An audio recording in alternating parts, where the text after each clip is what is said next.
बहू प्रिया को आदत थी हर काम में शॉर्टकट ढूंढने की, क्योंकि उसे हर काम में आलस आता था। अरे यार, दूध गर्म कर दो ना। अरे पेट में जाके तो दूध ठंडा ही हो जाना है ना, तो ठंडा ही पी लो ना। अरे तुम मेरा सर गर्म मत करो यार।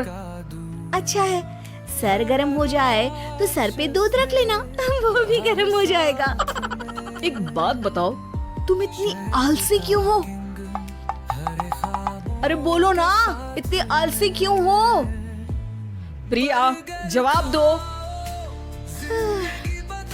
जवाब देने में आलस आ रहा है। पति वहाँ से उठ के बड़बड़ाते हुए खुद दूध गर्म करने चला जाता है और प्रिया अपनी आंखें बंद करके सोफे पर लेट जाती है।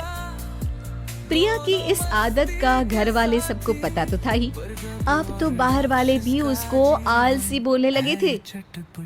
अरे बहू सुन ना, एक गुड न्यूज है। क्या माँ जी, आप सब कुछ मेरे नाम करने वाली हैं क्या? अरे बस तेरा दिमाग पैसों में ही लगा रहता है। माँ जी, आपको तो पता है कि मैं गांधी जी की कितनी बड़ी फैन हूँ, और गांधी जी तो नोट पे ही मिलते हैं ना, इसलिए पैसों के अलावा कहीं दिमाग ही नहीं रहता। वैसे गुड न्यूज क्या है?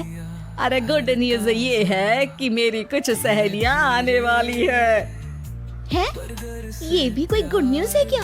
जब भी आपकी सहेलियां आती हैं, मेरे किसी न किसी काम में खोट निकाल के जाती हैं। हमेशा कोई कमी दिखी जाती है उनको मेरे काम में, और मुझे आलसी बोलते हैं वो लोग। अरे तो ऐसा समझ कि आज तेरे पास मौका है उनकी नजरों में अच्छा इम्प्रेशन जमाने का। कैसे कैसे?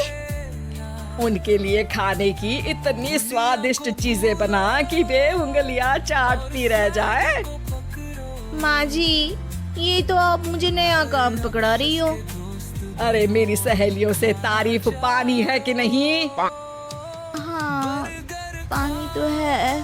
तो बस जाओ, बन जाओ बावर्ची, लगाओ तड़का, कल शाम को आएंगी वो। अगले दिन सास सुबह से घर के बाहर अपनी सहेलियों के पास चली जाती है, और शाम को सब प्रिया के हाथ का खाना खाने घर आते हैं। आज देखते हैं कि प्रिया बनाती क्या है। हाँ हाँ, पिछली बार हमने बोला कुछ हल्का खाएंगे तो पापड़ फ्राई करके ला दिए थे बस।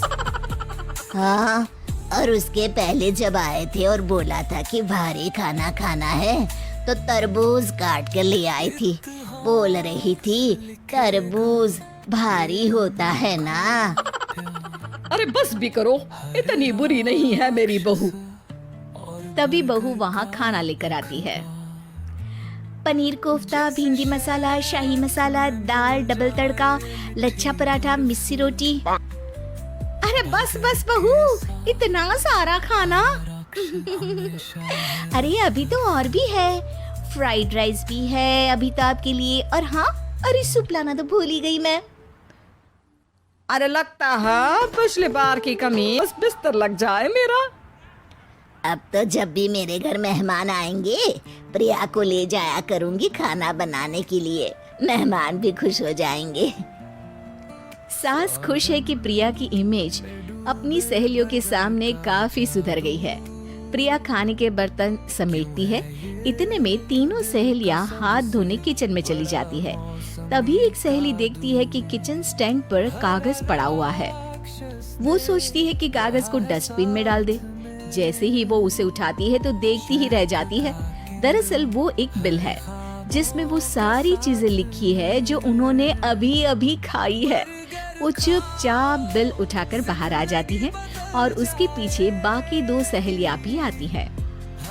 प्रिया, खाना अच्छा बनाया था, सच कहूँ तो बहुत अच्छा बनाया था। थैंक यू, बहुत अच्छा लगा सुन के। हाँ, पर जिसने बनाया वो इतनी तारीफ सुनता तो उसे और भी अच्छा लगता। क्या मतलब? ये बिल देखो, तुम्हारी बहू ने ऑनलाइन ऑर्डर किया था खाना। अरे तारीख तो आज की ही है ना? हाँ हाँ, आज की ही है। प्रिया, ये सब सही है क्या? प्रिया अपना सर झुका लेती है। सास सब समझ जाती है कि बहू की चोरी पकड़ी गई है। इतना भी आलस अच्छा नहीं प्रिया। अरे बता ही देती कि बाहर का खाना है, मैं बाहर का खाना खाती नहीं हूँ। तीनों सहेलियां वहाँ से जा रही होती है कि तभी उनमें से एक मुड़कर कहती है, अब ये तो बताओ कि खाने की रेटिंग बहू को दे या डिलीवर करने वाले को।